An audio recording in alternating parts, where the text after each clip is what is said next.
Endometriozni davolab bo'ladi desam ishonasizmi? Men Akrama Dilshoda 27 yillik ish stajiga ega akusher-ginekolog. Sahifamga a'zo bo'ling va ayollar salomatligi uchun kerak bo'ladigan yanada kerakli ma'lumotlarni oling. Endometriozni davolab bo'ladimi yoki yo'qmi degan savoldan oldin keling, endometrioz o'zi nima, qanaqa kasallik, shuni ko'rib chiqamiz.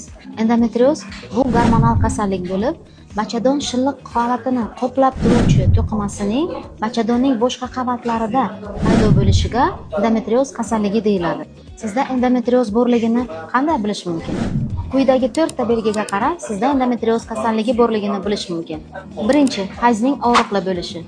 Ikkinchidan, hayz vaqtida ko'p miqdorda qon ketishi. Uchinchidan, turmush o'rtog'ingiz bilan yaqinlikning og'riqli kechishi. To'rtinchidan esa bepushtlik. Endometrioz to'g'ri yoshdagi ayollarning 20-25% da uchrashi mumkin.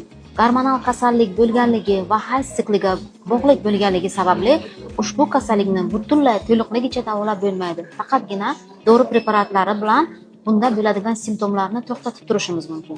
Agar yaxshi davolansa, bepushtlik orqaga chekinib, ayol hatto homilador ham bo'lishi mumkin. Endi aziz obunachilar, endometrioz to'g'risida ma'lumotga ega bo'ldingiz. Ushbu videoni endometriozi bor yoki yuqorida aytgan 4 ta simptomi bor dugonalaringizga yuborib qo'yishni unutmang.